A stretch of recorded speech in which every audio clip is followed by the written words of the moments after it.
Un gobierno totalitario es aquel que usa la opresión y la manipulación para hacer cumplir sus reglas y voluntad sobre las masas. Un tema fuerte en el libro 1984 es el totalitarismo. Este sistema es uno en el que la gente no tiene voz ni independencia fuera de los dictados del gobierno.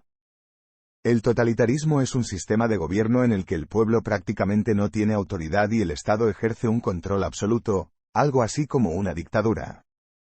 Los sistemas como tales suelen tener a los líderes envueltos en una misteriosa nube de miedo que no permite que nadie tenga suficientes detalles sobre ellos para siquiera juzgarlos o tener una opinión sobre ellos. Este tipo de gobierno se alimenta de la sumisión de las masas y se asegura un mayor control al infundir miedo a través de tácticas de miedo y dominación mental. Tal sistema opera con mentiras, una subversión de la verdad y la historia para mantener a raya a la población. Es una perversión a la forma normal en que se supone que las personas pueden expresar sus derechos a la libertad, los hechos de la historia y la verdad. Pero en este sistema de Señor Supremo, existe un control absoluto de lo que las masas leen, comen, visten, escuchan, etc. Hay poco espacio para que las personas se sientan como personas, ya que están sujetas a seguir pautas estrictas que las hacen sentir como robots sin personajes independientes. George Orwell busca mostrar este estilo autoritario de gobierno y su efecto en las personas que residen bajo él. Hay una herramienta que emplea este sistema de reglas para garantizar el cumplimiento total de las reglas que dicta, y esa es la supervigilancia. Siempre vigilando a las masas, asegurándose de que sigan las reglas y regulaciones, y castigando a los que fallan. En el libro, este concepto se conoce como Gran Hermano, que a menudo se repite como, el Gran Hermano está mirando, creando la ilusión de un ojo todopoderoso que todo lo ve y que no te atreves a desafiar. Pero esta es otra herramienta más empleada para asustar a las personas para que se sometan y obedezcan. Realmente no hay un ser omnipresente y omnipotente que mantenga a la gente a raya, esto simplemente no es cierto.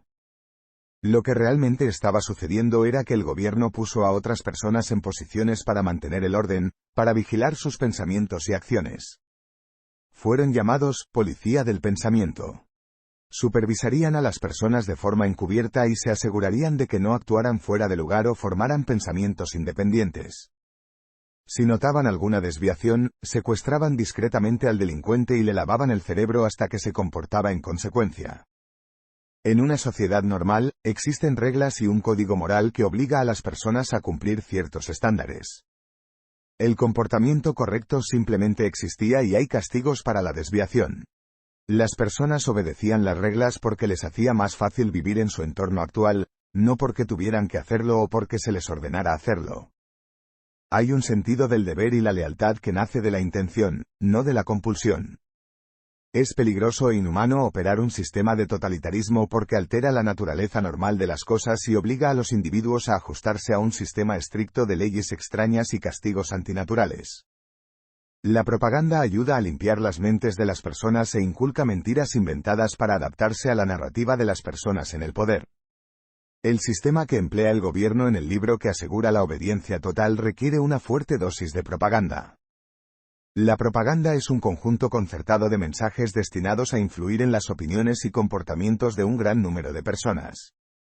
Esta es una forma larga y compleja de decir, alimentar a la gente con mentiras. Y en un sistema totalitario, es aún más fácil difundir estas mentiras. La propaganda son mentiras creadas para cegar a las personas de verdades obvias que son perjudiciales para los vendedores ambulantes de la propaganda. La propaganda es como reescribir la historia y alimentarla con bucles consistentes para las masas. Dado que su única fuente de información es el gobierno, se ven obligados a creer todo lo que les dicen. Esta es una herramienta peligrosa en manos de cualquier tipo de gobierno. Es un tema recurrente incluso en la sociedad actual. En política, las personas que buscan ingresar o permanecer en el cargo siempre han empleado el uso de la propaganda para impulsar sus agendas. Pueden tergiversar la verdad que la gente ya conoce y al principio sería difícil de creer, pero ahí es donde entran los ejecutores y los facilitadores. Estas son personas a las que se les paga para fingir o dar su voz a la propaganda como verdad, personas que la comunidad tiene. Ven a confiar, estas personas están al frente de la agenda y hacen todo lo posible para garantizar que las historias se tomen en serio. Una propaganda es tan buena como los que la impulsan. En un sistema totalitario, las mentiras son verdad y la verdad son mentiras. Todo es una red intercambiable de mentiras hecha posible por los agentes del sistema. El libro se refiere al gobierno como el partido y todos deben obedecer sus órdenes o sufrir las consecuencias. En la sociedad actual, por supuesto, es mucho más fácil difundir propaganda, gracias a los medios de comunicación de masas. En el libro, se podía ver el uso de la tecnología para hacer cumplir el sistema de reglas. La vigilancia y la información trabajaron de la mano ya que las personas recibieron verdades falsas y fueron monitoreadas para garantizar que aceptaran y se adhirieran a estas nuevas verdades. Todo esto se debe a que la propaganda solo tiene un propósito y mantiene a la gente leal al gobierno y al país. Cuando se reparte propaganda, el gobierno a menudo pone a la gente en su lugar para asegurarse de que sea aceptada sin cuestionamientos. Las masas se aferran a cada palabra que sale de la boca de la clase dominante, esperando lo que creen que es la verdad, incuestionable y absoluta. No existen a menos que el partido lo permita. No tenían un pensamiento independiente sin la influencia externa del partido. Eran drones en verdad. Hoy en día, nos damos cuenta de que esto sucede hasta cierto punto. Las redes sociales se han convertido en una herramienta para las tácticas de pensamiento grupal. Los comportamientos y pensamientos de los ciudadanos han sido adaptados y controlados por los hilos de información que provenían de quienquiera que tuviera el control de los detalles. Es importante asegurarse de discernir entre la verdad y la propaganda y actuar en consecuencia. Sería más sabio si encontraras la verdad por ti mismo en lugar de tomar todo lo que ves o escuchas en Internet. A menudo, puede ser una estratagema para mantenerte bajo el control de un poder mucho más alto. El poder y el control del gobierno totalitario se cimentan en su capacidad de pervertir la realidad para adaptarla a su narrativa. Un juego de poder sutil que es similar a la propaganda es la subversión de la realidad. Esto implica torcer lo que se percibe como verdad en lo que no es, lo que sea que el gobierno haya dicho que es. Este tipo de herramienta emplea la capacidad de la mente para crear percepciones a partir de un cambio en la norma, su capacidad para adaptarse a nueva información sobre su entorno y su vida. La mente humana puede aceptar piezas de información aleatorias y conflictivas y cambiar continuamente su orientación sobre cada una de ellas. Por eso es tan fácil olvidar la verdad cuando las mentiras son todo lo que se alimenta. En el libro hay una clara distinción entre ricos y pobres, una gran división entre ambas clases de personas. Los pobres normalmente habrían visto su difícil situación como algo de lo que escapar, pero en lugar de eso, se han convencido de que es lo mejor que pueden conseguir en sus vidas. Su realidad está distorsionada para que, en lugar de centrarse en su falta financiera, se comprometan activamente a trabajar unos contra otros. Hay una frase que describe acertadamente esto: cangrejos en un balde, y simplemente describe la situación en el caldero de la pobreza. Un buen número de personas pobres quiere una salida, pero un número mucho mayor se resiste a hacerlo. Esto mismo es evidente hoy en los barrios marginales y guetos, incluso en los países desarrollados. Cangrejos en un balde significa. Un estudio de caso involucró a la población afroamericana que vive en los asentamientos suburbanos que luchan por alimentarse o asegurarse un trabajo. Son personas que desean salir del gueto y hacerse una vida mejor. Sin embargo, las drogas y la violencia de las pandillas encuentran la manera de alcanzarlos. Están desesperados por crecer y unirse a una pandilla o vender drogas o hacer ambas cosas. Todos en un intento por escapar de la pobreza, se enredan aún más en el círculo interminable de pobreza y muerte. También hay una subversión de las mentes de las masas, controlando sus impulsos y sus deseos. El gobierno dicta lo que la gente puede hacer, qué sentir, qué decir y a quién amar. En el libro, a la clase baja de ciudadanos no se les permitía tener relaciones sexuales a menos que fuera para la procreación, se les prohibía cualquier forma de pasión, los únicos tipos de relaciones que se les permitía tener eran sin amor y fríos, lo que llevaba a muchas relaciones rotas. Este tipo de regla causó grandes conflictos entre las familias y las separó aún más. El control mental es a gran escala y va tan lejos como para controlar los impulsos de las masas para que estén adormecidas y dispuestas a servir. Esto solo funciona para darle al gobierno un control absoluto sobre las masas, una población muy desapasionada y aburrida. Esto ayuda a reducir cualquier forma de rebelión y objeción a las reglas. Un pueblo sin inspiración está demasiado ocupado luchando contra sus propios dolores y luchas como para reunir cualquier pensamiento que se oponga a la configuración normal de un sistema totalitario de gobierno. Un sistema totalitario impone controles y reglas estrictas que aseguran la lealtad inmutable de sus súbditos para un control y poder óptimos. Esta lucha reducida, una especie de sumisión forzada, es una herramienta vital en manos del arsenal de un dictador en la búsqueda del control óptimo. Para asegurar el control total de las masas, el sistema totalitario extrae la lealtad de sus miembros. La lealtad no es del todo mala, de hecho, fomenta un sano sentido del deber hacia una causa. Sin embargo, puede armarse como se ve en la historia del libro. El partido requería un tipo de lealtad que iba más allá de la simple lealtad, pero de hecho exigía total sumisión y obediencia incondicional al mismo. Este tipo de lealtad es coaccionado y forzado de las masas. No tienen otra opción, simplemente deben ofrecer su lealtad sin dudarlo. El sistema totalitario no se conformaba con la mera lealtad voluntaria, exigía de sus súbditos la sumisión total y la obediencia incondicional.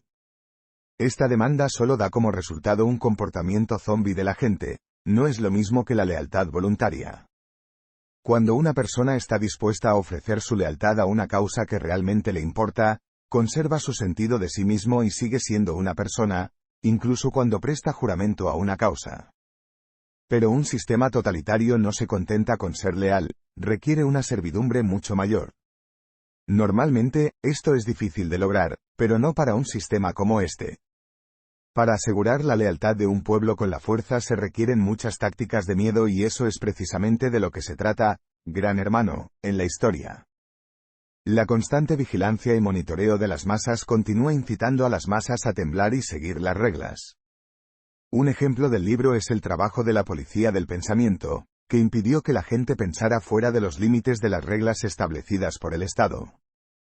Cuando estos policías notan que alguien se desvía de la rutina normal, la persona es capturada en secreto y obligada a reincorporarse a su localidad mediante un lavado de cerebro sistemático. Esta lealtad se mantiene bajo control mediante propaganda agresiva y lavado de cerebro cuando es necesario. Este lavado de cerebro también se hace efectivo con la subversión del curso del lenguaje, es decir, cambiando palabras y frases para que signifiquen cosas que no son ciertas. Por ejemplo, la guerra es paz, es una frase común que se acuñó para torcer las mentes de la población para que acepten una realidad que, por supuesto, no existía. Pero seguramente, llegaron a creer en frases como esa y muchas otras. Estas construcciones se utilizaron para reemplazar la verdad y se diseminaron como verdades y esto ayudó a alejar aún más a la población de la realidad. Este estilo de gobierno está dirigido a la psique del público, ya que busca controlarlos sin aplicar ninguna presión física o amenazas de ningún tipo. En cambio, destruye a los individuos de adentro hacia afuera, robándoles la voluntad de cuestionar, rebelarse o albergar pensamientos que no estén sancionados o informados por la clase dominante. Los ciudadanos en tal régimen no suelen ser mejores que zombis con muerte cerebral que toman lo que se les da como la última palabra, sin voluntad de pensar por sí mismos, sin idea de lo que es real fuera de las verdades sugeridas e impuestas por el sistema. El clasismo es un sistema que asegura que un grupo permanezca pobre e impotente y al servicio del otro, que permanece rico y todopoderoso. Esta realidad distorsionada es efectiva para imponer el control total de las personas porque dicta cómo deben percibir la vida diaria. Es un látigo sutil pero violento en el fondo de su mente cada vez que se desvían de esta realidad alimentada con cuchara. Es similar al control mental, excepto que estas personas no tenían que mirar un reloj que se balanceaba o remolinos que giraban. Les lavaron el cerebro con el ataque constante de narrativas retorcidas y propagandas para adaptarse a estas narrativas. En algún momento, sus mentes se volvieron tan suaves y sumisas como la arcilla húmeda, tomando cualquier forma que permitieran las manos de la clase dominante. Este control, este tipo de orden también se hace efectivo mediante el uso del clasismo. El clasismo es un sistema de control que emplea la estratificación de las personas en varias clases o grupos. En el libro, encontramos que hay dos grupos principales, la clase élite que tenía todos los lujos y comodidades del mundo, incluidos sirvientes y personas dispuestas y listas para cumplir sus órdenes. Las élites eran la clase dominante, los pocos individuos que decidían el destino de todos los demás. Luego está la clase pobre, los que vivían al día y no se les permitía disfrutar de los placeres conyugales o de la vida familiar. Para ellos, su vida debe estar al servicio del gobierno y deben considerarlo una misericordia, un privilegio ser gobernados. Este sistema ha sido capaz de racionalizar los pensamientos y comportamientos de la clase baja debido al hecho de que son despojados de cualquier apariencia de alegría o libertad. La clase dominante suele ser menor en número en comparación con la clase pobre, pero esto no disminuye su poder o capacidad para ejercer el control. De hecho, lo fortalece. La clase dominante tiene esclavos y sirvientes de la clase pobre, y han logrado convencerlos de que eso es lo mejor a lo que puede aspirar cualquier persona de esa parte del país. Los sueños y esperanzas de la clase pobre se han limitado a pequeñas metas como ofrecer su vida en servidumbre a la clase dominante. La clase dominante suele ser un porcentaje menor de la población, lo que significa que toda la riqueza de la nación se reúne en un pequeño crisol del que solo unos pocos pueden beber. La clase dominante entonces empodera a unos pocos en la clase pobre y los hace gobernar sobre el resto. Este sistema asegura que las personas permanezcan leales, aunque estén agitadas, pero no pueden rebelarse porque la mano controladora se ha acercado aún más a casa. La diferencia de riqueza y poder entre las dos clases es flagrante e injusta. Crea un rencor en los corazones de la población gobernada, y esto, por supuesto, significaría que pronto se produciría un levantamiento por la igualdad, pero ese nunca es el caso. Un sistema totalitario exige lealtad y consolida el control de las masas a través de la intimidación y la manipulación de la verdad. Estos pocos descontentos que han logrado ver el sistema de clases como la farsa que es, a menudo son tildados de enemigos del Estado y perseguidos, incluso peor por miembros de la clase pobre a quienes se les ha lavado el cerebro para creer que las reglas del gobierno son incuestionables. Y se han encargado de hacer cumplir estas leyes. Este sistema de gobierno casi puede funcionar en piloto automático porque alimenta el egocentrismo de la humanidad y el odio hacia su prójimo. Un pueblo unido puede levantarse contra este tipo de opresión, pero el sistema se encarga de que en todo momento haya más gente fiel al sistema que gente que no lo es, haciéndolos parecer enemigos en lugar de héroes por pensar diferente. Cuando a un pueblo se le despoja de su identidad, es mucho más fácil que lo controlen y aún más difícil que recupere algún tipo de independencia. Es bastante fácil mantener a los sujetos bajo control en un sistema totalitario. En general, es cierto que las personas aceptarán una mentira si la repiten suficientes veces. El sistema tiene en su arsenal las herramientas necesarias para infundir miedo y el deseo de ofrecer plena lealtad a las personas bajo su control. Lo hace con propaganda, tergiversando los hechos, torciendo la realidad y robándoles sus derechos básicos para vivir como les plazca. Pronto ellos mismos se vuelven inexistentes. Un rasgo clave de un sistema totalitario es un pueblo sin sus propias ideologías personales, identidades o incluso la voluntad de pensar por sí mismos. Esto se conoce como pérdida de identidad. Es una herramienta clave en el gobierno totalitario, ya que asegura la obediencia y la lealtad total e incuestionable. Una pérdida de identidad es la eliminación gradual de las creencias y valores fundamentales de uno. Las cosas que nos definen, nos hacen únicos, se erosionan lentamente y son reemplazadas por un conjunto uniforme de valores y creencias. Va tan lejos como hacer que todos se vistan de la misma manera, desde el corte de cabello hasta el color y el diseño de la tela, incluso las casas en las que viven, los autos que conducen, la comida que comen, las cosas que ven, todo está controlado y dictado por la clase dominante. La clase dominante ha podido solidificar su control sobre la clase baja al dictar cada detalle de sus vidas, poniéndolos en una uniformidad que les impide aspirar a algo más allá de la obediencia completa. Después de un tiempo, pierdes tu singularidad, nada te hace especial y te hundes en la ranura prediseñada hecha para ti y te conviertes en nada más que un número. Una mota de polvo en la orilla del mar. Esta forma de control también asegura que tengan aspiraciones similares, gustos y aversiones similares, y una religión similar. Todos, en todas partes, se ven obligados a reflejar a la siguiente persona hasta que todos se conviertan en la imagen del perfecto esclavo obediente que desea la clase dominante. Un individuo con una pérdida de identidad o de pensamiento individual no puede decidir por sí mismo qué es lo mejor para él ni puede saber lo que quiere. Todo está escrito para él, desde que nació, no sabe nada más que lo que le dicen que haga. Estos son los peligros de tal sistema. La pérdida de uno mismo, la pérdida de la ambición y el deseo de ser o hacerlo mejor son un subproducto del régimen totalitario. Conclusión: un tema recurrente en el libro es el del gobierno totalitario. También suena cierto a lo largo de la lectura en varios otros temas. Nos lleva a un viaje a un mundo donde es el principal y único sistema de gobierno, donde sus males solo son evidentes para los lectores y algunos personajes del libro. Muestra que las personas bajo tal regla se sienten impotentes y demasiado divididas para defenderse, por lo que simplemente aceptan lo que se les dice, sus vidas se adaptan al sistema y así es como deben vivir hasta que mueran. Tal sistema crea personas sin alma o rotas, con cero identidad o independencia, y esto mantiene a la clase dominante siempre poderosa. El totalitarismo es una opresión flagrante y nunca se debe permitir que se arraigue en ningún sistema, ya sea una nación, un salón de clases o una familia. Prueba esto: si lee algo en Internet o escucha un informe de noticias en la televisión, antes de apresurarse a llegar a una conclusión, asegúrese de tener todos los hechos y de que no solo esté recibiendo propaganda.